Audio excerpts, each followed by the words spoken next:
Rule 122. Appeal. Section 1. Who may appeal? Any party may appeal from a judgment or final order, unless the accused will be placed in double jeopardy. Section 2. Where to appeal? The appeal may be taken as follows. A. To the Regional Trial Court, in cases decided by the Metropolitan Trial Court, Municipal Trial Court in cities, Municipal Trial Court, or Municipal Circuit Trial Court. B. To the Court of Appeals or to the Supreme Court in the proper cases provided by law, in cases decided by the Regional Trial Court, and C. To the Supreme Court, in cases decided by the Court of Appeals. Section 3. How appeal taken? A. The appeal to the Regional Trial Court, or to the Court of Appeals in cases decided by the Regional Trial Court in the exercise of its original jurisdiction, shall be taken by filing a notice of appeal with the court which rendered the judgment or final order appealed from and by serving a copy thereof upon the adverse party. B. The appeal to the Court of Appeals in cases decided by the Regional Trial Court in the exercise of its appellate jurisdiction shall be by petition for review under Rule 42.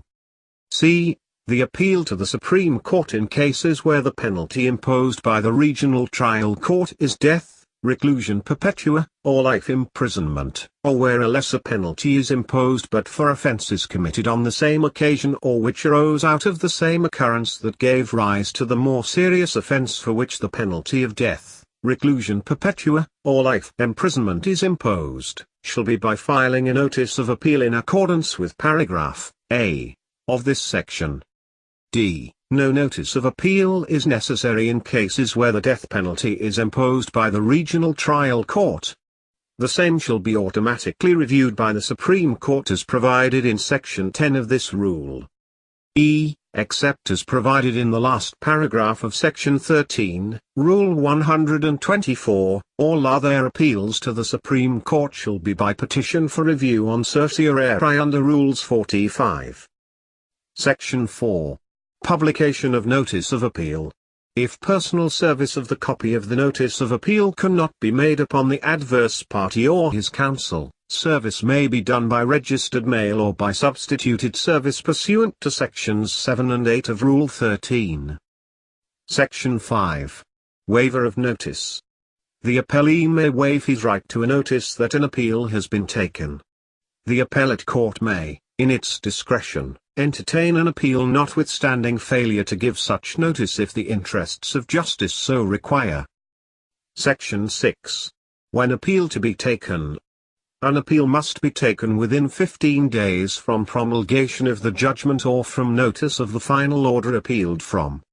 This period for perfecting an appeal shall be suspended from the time a motion for new trial or reconsideration is filed until notice of the order overruling the motion shall have been served upon the accused or his counsel, at which time the balance of the period begins to run. Section 7. Transcribing and filing notes of stenographic reporter upon appeal. When notice of appeal is filed by the accused, the trial court shall direct the stenographic reporter to transcribe his notes of the proceedings. When filed by the people of the Philippines, the trial court shall direct the stenographic reporter to transcribe such portion of his notes of the proceedings as the court, upon motion, shall specify in writing. The stenographic reporter shall certify to the correctness of the notes and the transcript thereof, which shall consist of the original and 4 copies, and shall file the original and 4 copies with the clerk without unnecessary delay. If death penalty is imposed, the stenographic reporter shall, within 30 days from promulgation of the sentence, file with the clerk original and 4 copies of the duly certified transcript of his notes of the proceedings. No extension of time for filing of said transcript of stenographic notes shall be granted except by the Supreme Court and only upon justifiable grounds. Section 8. Transmission of papers to appellate court upon appeal. Within 5 days from the filing of the notice of appeal, the clerk of the court with whom the notice of appeal was filed must transmit to the clerk of court of the appellate court the complete record of the case, together with said notice. the original and 3 copies of the transcript of stenographic notes, together with the records, shall also be transmitted to the clerk of the appellate court without undue delay. The other copy of the transcript shall remain in the lower court. Section 9. Appeal to the regional trial courts. A. Within 5 days from perfection of the appeal, the clerk of court shall transmit the original record to the appropriate regional trial court. B. Upon receipt of the complete record of the case, transcripts and exhibits, the clerk of court of the regional trial court shall notify the parties of such fact. C. Within 15 days from receipt of the said notice, the parties may submit memoranda or briefs, or may be required by the regional trial court to do so.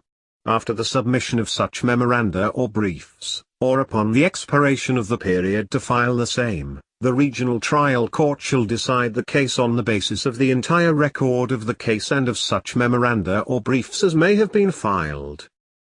Section 10. Transmission of records in case of death penalty. In all cases where the death penalty is imposed by the trial court, the records shall be forwarded to the Supreme Court for automatic review and judgment within 5 days after the 15th day following the promulgation of the judgment or notice of denial of a motion for new trial or reconsideration. The transcript shall also be forwarded within 10 days after the filing thereof by the stenographic reporter. Section 11. Effect of appeal by any of several accused. A. An appeal taken by one or more of several accused shall not affect those who did not appeal, except in so far as the judgment of the appellate court is favorable and applicable to the latter. B. The appeal of the offended party from the civil aspect shall not affect the criminal aspect of the judgment or order appealed from. C. Upon perfection of the appeal, the execution of the judgment or final order appealed from shall be stayed as to the appealing party. Section 12. Withdrawal of appeal. Notwithstanding the perfection of the appeal, the regional trial court, metropolitan trial court, municipal trial court in cities, municipal trial court, or municipal circuit trial court, as the case may be, may allow the appellant to withdraw his appeal before the record has been forwarded by the clerk of court to the proper appellate court as provided in Section 8, in which case the judgment shall become final. The regional trial court may also, in its discretion, allow the appellant from the judgment of a metropolitan trial court, municipal trial court in cities, municipal trial court, or municipal circuit trial court to withdraw his appeal, provided a motion to that effect is filed before rendition of the judgment in the case on appeal, in which case the judgment of the court of origin shall become final and the case shall be remanded to the latter court for execution of the judgment. Section 13. Appointment of counsel d'officio for accused on appeal. It shall be the duty of the clerk of the trial court, upon filing of a notice of appeal, to ascertain from the appellant, if confined in prison, whether he desires the regional trial court, court of appeals or the Supreme Court to appoint a counsel d'officio to defend him and to transmit with the record on a form to be prepared by the clerk of court of the appellate court, a certificate of compliance with this duty and of the response of the appellant to his inquiry.